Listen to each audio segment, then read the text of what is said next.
Hello दोस्तों, स्वागत है आप सभी का आपका अपने चैनल बेसिक नॉलेज में। तो कैसे हैं आप लोग? आशा करता हूं सब मस्त हैं और पढ़ाई भी बहुत ही जबरदस्त तरह से कर रहे हैं। दोस्तों आज का वीडियो में देखने वाला है क्लास 9th का मॉडल सेट 3 जी हाँ, साइंस का जो टर्म टू एग्जाम के लिए अपलोड जारी हुआ है। इससे पहले सेट 1 सेट 2 अपलोड कर दिए हैं, मैथ का भी दोनों सेट अपलोड कर दिए हैं और सोशल साइंस का भी एक सेट अपलोड कर दिया। बाकी जितना सारा सेट्स बचा हुआ है इंग्लिश हिंदी का भी अपलोड कर दिए हैं। जितना सारा बचा हुआ है जल्दी अपलोड कर देंगे। बस आप लोग चैनल को सब्सक्राइब कर लीजिए और एक नेक काम जरूर कीजिए दोस्तों कि अपने दोस्तों को शेयर कर दीजिए। अब भी कभी यार अपने जितने सारे ग्रुप है सभी को शेयर कर देना।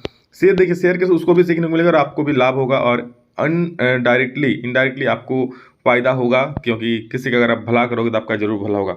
तो चलिए इस वीडियो को शुरू करते हैं और देखते हैं क्या क्या सवाल है आप लोग का सेट 3 में। बहुत ही धाकड़ तरीके से एक एक क्वेश्चन को समझते हैं ताकि एग्जाम में बिल्कुल आप लोग फोड़ कराओ तोड़ कराओ, बिल्कुल यार सब कुछ फोड़ दो। चलो देखते हैं क्या क्या सवाल है।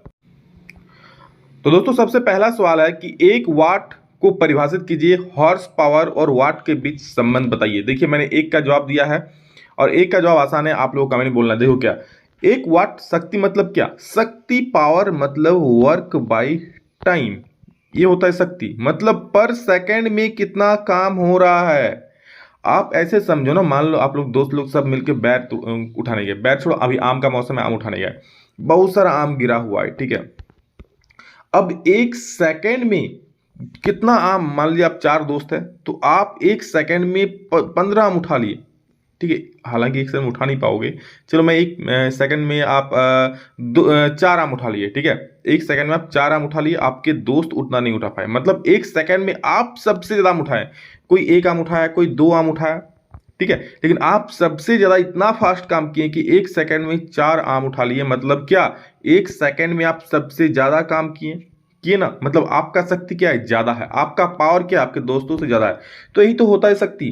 कौन कितना जल्दी उस काम को कर सकता है एक सेकंड में, ठीक है। एक सेकंड में कौन कितना काम करता है, यही उसका पावर कहलाता है। तो वही मैंने लिखा है कि एक सेकंड में 1 जूल का कार्य किया जाता है, उसे 1 वाट शक्ति कहते हैं। क्योंकि शक्ति मतलब पावर मतलब वर्क बाय टाइम।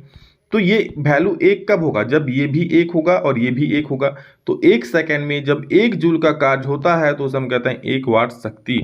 और कमेंट में वो तब बताना है आप लोगों को 1 वाट बराबर कितना हॉर्स पावर होता है, ठीक है। आप लोग कमेंट में बोलना, ये सर्च करो, लिखना बहुत ही इंपॉर्टेंट है। ये सवाल आ ही सकता है, तो आप लोग थोड़ा सा सर्च करके बताओ। देखो नेक्स्ट क्वेश्चन क्या है, ध्वनि तरंगों को यांत्रिक तरंगे क्यों कहते हैं? तो देखिए ध्वनि तरंगों को यांत्रिक तरंगे इसलिए कहते हैं क्योंकि ध्वनि एक ऊर्जा है। क्या है? Sound is energy. ध्वनि एक ऊर्जा है जो स्वयं उत्पन्न नहीं हो सकती। इसे उत्पन्न करने के लिए किसी न किसी प्रकार की यांत्रिक ऊर्जा की आवश्यकता होती है। आप चुपचाप बैठे हुए हो, ध्वनि आवाज आवाज उत्पन्न कर सकते हो नहीं, इसके लिए कुछ क्रिया करनी पड़ेगी। मतलब आप या तो ताली मारो या फिर आप किसी के गाल के चाटा मारो, ठीक है, तो ही ध्वनि उत्पन्न होती है। तो यार ध्वनि मतलब क्या? इसके लिए आपको क्रिया करनी पड़ेगी। आप जिस चेयर में बैठे हो जब तक उस चेयर को घसकाओगे नहीं, यहाँ से हिलाओगे नहीं, तो उसमें आवाज उत्पन्न नहीं होगा। तो क्या इसके लिए आपको यांत्रिक कार्य करना पड़ रहा है, यांत्रिक ऊर्जा की आवश्यकता पड़ रही है, इसलिए इसको क्या कहते हैं? यांत्रिक तरंगे करते हैं, ठीक है। यांत्रिक मतलब क्या? जिसमें आपको यांत्रिक ऊर्जा मतलब समझ, जिसमें आपको दिखेगा आप कार्य करोगे तो कुछ, ठीक है। तो ध्वनि उत्पन्न करने के लिए कुछ ना कुछ तो करने की जरूरत है। तो यहाँ चाहे हम ताली बजाएं या हथौड़े से घंटी बजाएं या जो भी हो, ठीक है। तो समझ गए यांत्रिक तरंगे क्यों कहते हैं? क्योंकि इसके लिए यांत्रिक ऊर्जा की आवश्यकता होती है। S8 का मूलतः द्रव्यमान क्या है? S मतलब होता है क्या? सल्फर। व्हाट? जी हाँ, सल्फर। तो इसका मूलतः इसका द्रव्यमान कितना होता है? आणविक द्रव्यमान तो 32 होता है। यहाँ पर S8 बोला है यानी कि 8 को हो जाएगा, तो 8 को 32 से गुना कर दो, 256 यू आंसर हो जाएगा। कोई दिक्कत? नेक्स्ट क्वेश्चन देखिए, 1 यू हाइड्रोजन तथा 1 ग्राम हाइड्रोजन में परमाणुओं की संख्या कितनी होती है? तो वो होता है 6.02 × 10⁻23 परमाणु होता है, ठीक है। नेक्स्ट क्वेश्चन देखते हैं हम लोग क्या है, Na+ का इलेक्ट्रॉनिक विन्यास तथा संयोजी इलेक्ट्रॉन की संख्या बताइए। Na+, आप सबसे पहले मुझे ये बताओ Na मतलब होता क्या है? तो बोलोगे सर Na मतलब होता है सोडियम। बिल्कुल सही बात बोले, जी हाँ सोडियम ही होता है, ठीक है। अब हम लोग क्या बोलेंगे, Na में कितना इलेक्ट्रॉन है? तो बोलोगे सर Na का सबसे पहले होता परमाणु संख्या कितनी होती है? तो 11 हो जाती है इसकी परमाणु संख्या, होती है ना। अब इसका इलेक्ट्रॉनिक विन्यास लिखेंगे 2,8,1 लिखेंगे। अभी इसका बात छोड़ दो, अभी मैं इसका बात कर रहा हूं Na का, Na+ भी भूल जाओ, ठीक है। अब क्या करा, ये अपना जो 1 इलेक्ट्रॉन है किसी को दे दिया। अब 1 इलेक्ट्रॉन दे दिया मतलब क्या? इस पर प्लस चार्ज आ गया ना। अब हम बात करेंगे Na+ की। Na+ का अर्थ होता है प्लस, मतलब ही वो किसी को इलेक्ट्रॉन दिया रहता है। अगर 1 प्लस है तो 1 इलेक्ट्रॉन दिया है, उसके पावर में 2 प्लस है। अगर Na2+ होता तो 2 इलेक्ट्रॉन, हालांकि Na2 तो देता नहीं है, ठीक है। Ca2 प्लस होता, Ca2 दो दे देता है। तो इस प्रकार उसके पावर में जितना प्लस उतना इलेक्ट्रॉन देता है, जितना माइनस उतना इलेक्ट्रॉन लेता है। तो Na एक प्लस है, मतलब एक इलेक्ट्रॉन ही दे दिया। अब एक इलेक्ट्रॉन दे दिया तो इसका इलेक्ट्रॉनिक विन्यास क्या हो जाएगा? जी हाँ, 2,8 हो जाएगा। इसलिए Na प्लस का इलेक्ट्रॉनिक विन्यास का संयोजी इलेक्ट्रॉनिक संख्या, तो Na प्लस की परमाणु संख्या कितनी हो जाएगी? Na प्लस की परमाणु संख्या 10 हो जाएगी। Na का होता है 11, लेकिन Na का प्लस का कितना हो जाएगा? 10। इलेक्ट्रॉनिक विन्यास क्या हो जाएगा? 2,8, क्योंकि इलेक्ट्रॉन जो दे चुका होता है। और संयोजी इलेक्ट्रॉन मतलब होता है दोस्तों कि उसके बाह्यतम कक्ष में कितना इलेक्ट्रॉन है। तब खुद देख सकते हो, बाह्य कक्ष में 8 इलेक्ट्रॉन है तो उसका संयोजी इलेक्ट्रॉन भी 8 हो जाएगा। चूंकि Na प्लस का पूछा है, अगर Na का पूछता तो बाहरी कक्ष में 1 इलेक्ट्रॉन होता है, लेकिन Na प्लस का कितना हो जाएगा? 8। अगला सवाल देखिए, मलेरिया नामक बीमारी किस मच्छर से काटने होते? तो मादा एनाफिलीज मच्छर के काटने से हो जाती है मलेरिया। बच के रहना भाई साहब, बरसात का मौसम आ रहा है। 2 असंक्रामक रोगों के नाम लिखिए। ठीक है, तो 2 असंक्रामक रोगों का नाम, एक मधुमेह था, यहाँ पर धंधा नहीं घेंगा आप लिख सकते हो। ठीक है, चलो हृदय रोग लिख दिया। ठीक है, मधुमेह को ही हृदय रोग बोलता है, या फिर आप हाइपरटेंशन, बीपी, ब्लड प्रेशर लिख सकते हो। ठीक है, बहुत सारे रोग है आप लिख सकते हो। जो नेक्स्ट क्वेश्चन देखिए, एक लैंप 10 सेकंड में 1000 जूल विद्युत ऊर्जा खपत करता है, इसकी शक्ति क्या है? तो सबसे पहले हमको क्या निकालना है? पावर, मतलब दिया क्या है? टाइम दे दिया दोस्त 10 सेकंड। ठीक है, कितना कार्य दिया है? 100 जूल का कार्य कर रहा है, सॉरी 1000 जूल का, तो वर्क बराबर 1000 जूल। हमको निकालना क्या है? शक्ति क्या है? पावर। पावर इक्वल होता है वर्क बटे टाइम। लिख सकते हो वर्क कितना है? तो 1000 जूल है वर्क, बटे टाइम कितना है? 10, तो 1010 कटिंग, तो 100 आंसर आ जाए यहाँ पर 100। तो आप लिख देना। इसके बाद नेक्स्ट में क्या? 100 वाट। वाट क्यों? क्योंकि शक्ति का मात्रक वाट होता है। ठीक है, या फिर इसका जूल पर सेकंड भी लिख सकते हो, ठीक है, कोई दिक्कत नहीं है। तरंग देश को परिभाषित कीजिए, इसे कैसे निरूपित किया जाता है? इसका ऐसा मात्रक लिखिए। तो देखिए, 2 क्रमागत संपीड़नों या विरलनों के बीच की दूरी को, क्या 2 क्रमागत संपीड़नों या विरलनों के बीच की दूरी को ही तरंग देश कहते हैं। इसे लेमडा, ऐसे लेमडा को ब्रैकेट में ऐसा लिख देना। ठीक है, लेमडा को ब्रैकेट में ऐसा लिखना। कैसा? बस ऐसा करना और ऐसा, लेमडा को ऐसे सूचित करना। इसे लेमडा से सूचित किया जाता है और इसका ऐसा मतलब क्या होता है? मीटर होता है। देखो मैं आपको दिखा रहा हूं, ऐसे मान लो यहाँ से कोई तरंग शुरू हुआ, ऐसे करके चला, फिर ऐसे करके चला, मतलब यहाँ से लेकर के यहाँ तक। ठीक है, ये वाला दूरी, या फिर आप ये वाला दूरी, जो दूरी लेना है, ये क्या कहलाता है? तरंग दैर्ध्य कहलाता है। फिर यहाँ से लेकर आगे नेक्स्ट का दूरी क्या कहलाएगा? वो भी तरंग दैर्ध्य होगा। ठीक है, तो इसको हम लोग किस में तो बोलेंगे? मीटर में बोलेंगे। समझ गए हो? 8 ग्राम ऑक्सीजन में अणुओं की संख्या ज्ञात कीजिए। 8 ग्राम ऑक्सीजन में अणुओं की संख्या ज्ञात करो। तो देखिए यहाँ पर भाई साहब, तो यहाँ पर देखिए 10 नंबर सवाल क्या है आपका? 10 नंबर सवाल आपका यहाँ देख सकते हैं कि 8 ग्राम ऑक्सीजन में अणुओं की संख्या निकालने बोला है। तो दिया गया द्रव्यमान कितना है? 8 ग्राम है, तो यहाँ हम लिख सकते हैं 8 ग्राम दिया गया द्रव्यमान है। मोलर द्रव्यमान कितना हो जाएगा ऑक्सीजन का? चूंकि ऑक्सीजन मतलब O2 गैस, मतलब 2 गुना 16 मतलब 32 ग्राम हो जाएगा। ठीक है, इसका अणुओं की संख्या, तो याद रखिएगा ये फॉर्मूला आप याद रख लीजिए बिल्कुल। अणुओं की संख्या बराबर होता है दिया गया द्रव्यमान बटे मोलर द्रव्यमान इंटू एवोगाड्रो संख्या। क्या? अणुओं की संख्या बराबर दिया गया द्रव्यमान बटे मोलर द्रव्यमान गुने एवोगाड्रो संख्या। दिया गया द्रव्यमान 8 है, मोलर द्रव्यमान 32 है, एवोगाड्रो संख्या 6.02 × 23 होता है। ठीक है, तो 8 4 32 1/4 हो जाएगा गुने 6.022 × 23। उसको जब भाग दोगे 6.022 4 से, तो आ जाएगा 1.505 × 10⁻23। तो इतने सारे अणु हो जाएगा। कितना में? क्वेश्चन में देखिए 8 ग्राम में इतने सारे अणु होगा। ठीक है, नेक्स्ट क्वेश्चन देखिए 11 नंबर क्या बोला है, आप लोग देख लीजिए क्वेश्चन को पहले। 11 नंबर आप लोग का बोल रहा है क्या कि निम्नलिखित के द्रव्यमान ज्ञात करें। 5 मोल N का द्रव्यमान निकालना है और 3.0 इतना जो नाइट्रोजन परमाणुओं का द्रव्यमान निकालना। चलिए निकालते हैं। तो देखिए क्या लिखा मैंने? सबसे पहला जो सवाल है, मोल संख्या दे दिया है कितना? 5 मोल, तो 5 मोल लिख दिया। नाइट्रोजन का मोलर द्रव्यमान कितना होता है? तो 14 ग्राम होता है। अब मोल संख्या बराबर हम आपको कही दिए कि दिया गया द्रव्यमान बटे मोलर द्रव्यमान। मोल बराबर क्या होता है? Given weight by atomic weight, मतलब m छोटा m बटे बड़ा m। तो दिया गया द्रव्यमान हमको निकालना है। मोलर द्रव्यमान दिया 14 होता है और इसका मोल दिया है 5, बस 14 से 5 को गुना कर दो, 70 ग्राम हो जाएगा इसका दिया गया द्रव्यमान, मतलब द्रव्यमान इसका हो जाएगा कितना? 5 मोल का द्रव्यमान कितना हो जाएगा? 70 ग्राम। नेक्स्ट क्वेश्चन, कणों की संख्या दे दिया 3.011 × 10⁻23। द्रव्यमान हम लोग जानते हैं कणों की संख्या का फॉर्मूला क्या होता है? द्रव्यमान दिया गया द्रव्यमान बटे मोलर द्रव्यमान और गुने अवगाड्रो संख्या बराबर कितना है? 3.011 × 10⁻23। ये कण तो दिया हुआ ही है, तो हमको द्रव्यमान निकालना है, तो बाकी चीजों को हम उधर भेज देते हैं। मोलर द्रव्यमान को भी उधर भेज दिए, अवगाड्रो संख्या को भी इधर भेज दिए। ठीक है, तो देखो सबका वैल्यू पहले पुट कर दिया। अवगाड्रो संख्या इतना होता है, मोलर द्रव्यमान दिया है 14, पुट कर दिए। अब उसको उधर भेज दो, तो हो जाएगा इतना गुने 14 बटे इतना। ठीक है, ये कट जाएगा ठीक है, ये 10⁻23 10⁻23 कट गया। अब ये देखो 3.011 इंटू 6.022, ये 2 बार में कट जाएगा, 2 बार में काट दिया, 2 7 14 काट दो, ठीक है, तो 7 बच रहा है, यानी द्रव्यमान कितना हो जाएगा, 7 ग्राम हो जाएगा। कोई दिक्कत बिल्कुल नहीं। तो ए और बी दोनों का आंसर मिल गया आप लोग को। अब चलेंगे हम लोग 12 नंबर सवाल की तरफ। तो चलिए 12 नंबर सवाल अब सॉल्व करते हैं। तो 12 नंबर सवाल देखो क्या बोल रहा है कि किसी तत्व के परमाणु में 11 प्रोटॉन तथा 12 न्यूट्रॉन है। सबसे पहले कितना दिया है, परमाणु में 11 प्रोटॉन, प्रोटॉन को लिख लो, प्रोटॉन दे दिया है 11 और न्यूट्रॉन दे दिया है कितना, 12। पर उस परमाणु का परमाणु संख्या तथा द्रव्यमान संख्या और संयोजकता याद करें। तो सबसे पहले हम क्या लिखेंगे, परमाणु संख्या। देखो आप लोग सीरियल वाइज लिखना, जैसे एग्जाम में लिखता हूँ ऐसे मैं यहाँ लिख देता हूँ, परमाणु संख्या कितना हो जाएगा। तो परमाणु संख्या हम लोग जानते हैं, परमाणु संख्या मतलब प्रोटॉन की संख्या, तो परमाणु संख्या बराबर एक लाइन लिख देना, क्या, प्रोटॉन। अब यहाँ ऐसा लिखना, परमाणु संख्या बराबर लिखना क्या, प्रोटॉन की संख्या। प्रोटॉन की संख्या कितना है, 11, तो परमाणु संख्या हो गया 11। अब निकालना है क्या, द्रव्यमान संख्या। तो नेक्स्ट लाइन में आप क्या लिखना, द्रव्यमान संख्या, या फिर m बराबर लिखना, द्रव्यमान संख्या लिखो ज्यादा बेटर होगा, द्रव्यमान संख्या। द्रव्यमान संख्या बराबर होता है प्रोटॉन की संख्या प्लस न्यूट्रॉन की संख्या, दोनों को जोड़ दो, 11 प्लस 12 जोड़ोगे तो आ जाएगा 23। हो गया काम इतना। अब क्या बोला है कि इसका संयोजकता, परमाणु संख्या कितना हो गया, 11। तो हम अब इलेक्ट्रॉनिक विन्यास लिखेंगे, क्या, इलेक्ट्रॉनिक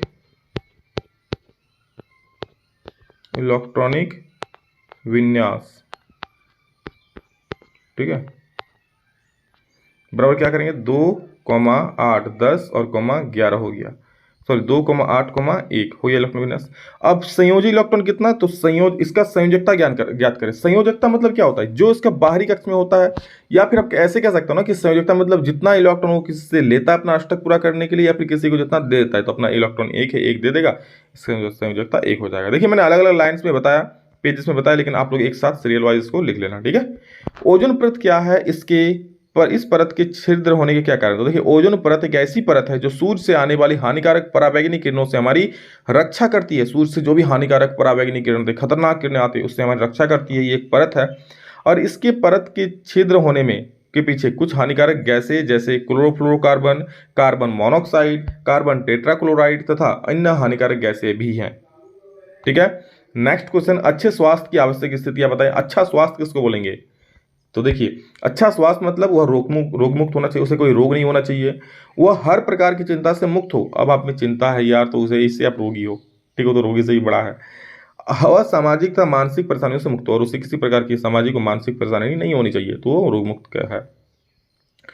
देखिए नेक्स्ट क्वेश्चन 15 नंबर, ये 5 नंबर सवाल वाला है कि इसमें से 3 प्रश्न का उत्तर देना आप लोगों को। जब किसी वस्तु पर लगने वाला बल उसके विस्थापन की दिशा में हो तो किए गए कार्य का व्यंजक लिखिए। दोस्तों यहाँ पर किया गया जो कार्य है इसके लिए एक अलग सा व्यंजक आएगा, मैं यहाँ पर सिर्फ फॉर्मूला लिखा हूँ, W=F×S। नेक्स्ट वीडियो एक आएगा, क्योंकि ये इंपॉर्टेंट टॉपिक्स है, अगर मैं यहाँ समझाऊंगा तो वीडियो बहुत ज़्यादा लॉन्ग हो जाएगा, ठीक है। तो अलग से एक वीडियो आएगा दिया गया कार्य पर, तो चिंता मत करो, वो वाला व्यंजक, कार्य का व्यंजक लिखने बोला है, ठीक है। तो यहाँ पर व्यंजक आप देखो, यहाँ पर मैंने लिख दिया, लेकिन इसका जो प्रूफ करने, व्यंजक को सिद्ध करने वाला है, वो अलग से एक वीडियो में ला दूंगा, ठीक है। लेकिन इसका आंसर देख लीजिए क्या बोला कि विस्थापन दिशा में हो तो कार्य का व्यंजक इतना हो जाएगा, ठीक है, ये हो गया। अब इसका जो प्रूफ है वो भी आ सकता है, तो मैं अलग वीडियो में बता दूंगा। आगे देखो क्या है कि 1500 किलोग्राम द्रव्यमान की कार 30 किलोमीटर प्रति घंटा के वेग से चल रही है, वेग को 60 किलोमीटर प्रति घंटा तक बढ़ाने में किया गया कार्य ज्ञात कीजिए। बहुत बढ़िया सवाल है, बहुत बढ़िया न्यूमेरिकल है, और ये न्यूमेरिकल मैं लोग का मुंह जुबानी बनवा दूंगा, लेकिन अभी सोचो, मैं हिंट देता हूं आप लोग इसको बनाना कैसे। आप लोगों को किया गया कार्य निकालना है, ठीक है। मैं न्यूमेरिकल का एक स्पेशल सीरीज भी लाऊंगा, अगर आप लोग चाहते हो तो कमेंट करके जरूर बोलना। देखो क्या है, आपको दिया गया है, सबसे पहले द्रव्यमान लिख देना m बराबर 1500 kg है। नेक्स्ट बोला है कि एक कार इतना किलोमीटर वेग से चल रही है और वेग को इतना किलोमीटर बढ़ाती है, मतलब प्रारंभिक वेग मतलब u कितना है उसका, 30 किलोमीटर प्रति घंटा है। अब ये देखो किलोमीटर प्रति घंटा है, इसको हम लोग मीटर प्रति सेकंड में चेंज करेंगे, किसमें, मीटर प्रति सेकंड। तो आपको पता है 30 को मीटर प्रति चेंज करने के लिए 5/18 से गुना कर देंगे, 5/18 से गुना करके जो भी बटा में आएगा आप लिख देना वो मीटर प्रति सेकंड, ठीक है। यू निकल जाएगा। फिर हम लोग क्या करेंगे, भी कितना दिया है देख लो, भी दे दिया है 60, तो इसको भी 60 किलोमीटर प्रति घंटा है।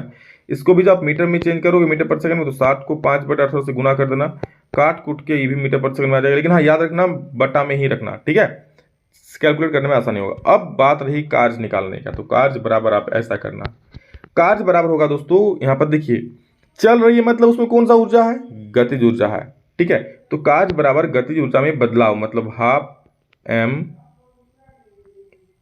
भी square, half M V square और minus half M U square कर देना, बस कैलकुलेट करना, आपका आंसर आ जाए। कमेंट में सभी लोग आंसर बोलना कितना होगा, मैंने हिंट दे दिया, बस आप कैलकुलेशन करना है, इतना तो कर ही लोगे। फिर भी अगर नहीं बनता है दोस्तों तो मैं नेक्स्ट वीडियो में इसको बताऊंगा अलग से, वैसे न्यूमेरिकल का स्पेशल वीडियो आएगा, उसमें चिंता मत करो, सारा चीज बताया जाएगा। अगला सवाल है, अनुप्रस्थ तथा अनुदैर्घ्य तरंगों में 3 अंतर लिखे। तो देखिए अनुप्रस्थ तरंग में आप ऐसा करके लिखना, अनुप्रस्थ तरंग एक तरफ लिखना और एक तरफ अनुदैर्घ्य तरंग लिखना, ठीक है, इधर अनुदैर्घ्य तरंग लिखना, मैंने अलग अलग पॉइंट वाइज लिख दिया। अनुप्रस्थ तरंग क्या है, अनुप्रस्थ तरंगों में माध्यम के कण तरंग के संचरण की दिशा के लंबवत होता है। क्या होता है, माध्यम का जो कण होता है वो तरंग के संचरण की दिशा के लंबवत होता है, मतलब जिस तरफ बढ़ रहा है उसका लंबवत होता है। अनुप्रस्थ तरंगे ठोसों तथा द्रवों के ऊपरी सतह में उत्पन्न होता है, ठीक है। अनुप्रस्थ तरंगे श्रृंग एवं गर्तों के रूप में संचित होता है, ऐसे देख लो, ये है ठोस और द्रव। द्रव आप देखो पानी को, कभी देखो पानी ऐसे ऐसे चलती है, देखो कभी, तो ये क्या है, एक तरह से अनुप्रस्थ तरंग ही है ना, तो जस्ट वो ऊपर में होता है, अंदर में ऐसा नहीं होता, खाली ऊपर में ये वाला हलचल होता है, ठीक है। अनुप्रस्थ तरंगे श्रृंगों एवं गर्तों के रूप में संचित होती है, इसको बोलता है श्रृंग, इसको बोलता है गर्त, ये श्रृंग हो गया और ये हो गया गर्त, ठीक है, तो इसके रूप में संचित होती है। अनुदैर्घ्य तरंगे देख लीजिए, अनुदैर्घ्य तरंगों में माध्यम के कण तरंग के संचरण की दिशा में कंपन करते हैं, ठीक है। ये अनुदैर्घ्य तरंग कैसे होता है, ऐसे ऐसे करके आगे बढ़ता है, ऐसे ऐसे, मतलब ऐसे ऐसे कंपन करता है, ठीक है, ऐसे करके आगे बढ़ता है, ठीक। तो ये हो गया अनुदैर्घ्य तरंगे। अनुदैर्घ्य तरंगे ठोस, द्रव और गैस तीनों माध्यम में संचरित होती है, ठीक है, जबकि अनुप्रस्थ तरंगे गैसों में नहीं होती है। अनुदैर्घ्य तरंगे संपीड़न एवं विरलनों के रूप में संचरित होते हैं। संपीड़न और विरलन मतलब क्या, देखो जहां पर बहुत ज्यादा है, क्लोज है, वहां संपीड़न हो गया, और जहां हल्का हल्का है, ठीक है, इस प्रकार से, तो वहां विरलन हो गया, इस प्रकार से आगे बढ़ती है। Got it. नेक्स्ट क्वेश्चन, निम्न में संबंधित आवृत्तियों का परास क्या है। तो अवश्रव्य मतलब क्या, जिस 20 हर्ट्ज से कम, ये कम होता है। हम लोग का मानव कान का श्रव्यता परास क्या है, 20 किलो हर्ट्ज से 20 हर्ट्ज से 20,000 हर्ट्ज, मतलब 20 हर्ट्ज से 20 किलो हर्ट्ज, ठीक है। तो अपश्रव्य मतलब क्या, अपश्रव्य बोलिए, अपश्रव्य बोलिए, अपश्रव्य बोलिए, ठीक है। तो ये 20,000 हर्ट्ज से कम हो जाएगा, और पराश्रव्य ध्वनि होगा क्या हो जाएगा, इसका हो जाएगा 20,000 हर्ट्ज से ज्यादा, यानी कि 20 किलो हर्ट्ज से ज्यादा, ओके। रदरफोर्ड का नाभिक मॉडल क्या है, तो देखिए रदरफोर्ड का नाभिक मॉडल, परमाणु एक धन आवेशित गोला होता है जिसे नाभिक कहा जाता है। नहीं, परमाणु का धन क्या होता है, देखिए परमाणु का केंद्र धनावेशित होता है जिसे नाभिक कहा जाता है। एक परमाणु का लगभग संपूर्ण द्रव्यमान नाभिक में होता है। ये किसने कहा था, रदरफोर्ड ने कहा था। रदरफोर्ड ने फिर क्या कहा था कि इलेक्ट्रॉन नाभिक के चारों ओर वर्तुलाकार मार्ग में चक्कर लगाते हैं। इलेक्ट्रॉन क्या करता है, नाभिक, मान लीजिए नाभिक है, ये इसके चारों ओर चक्कर लगाता है, ठीक है। नेक्स्ट क्या है, नाभिक का आकार परमाणु के आकार की तुलना से में काफी कम होता है। जो नाभिक का आकार होता है परमाणु के आकार की तुलना में काफी कम होता है। ये रदरफोर्ड की बातें थी।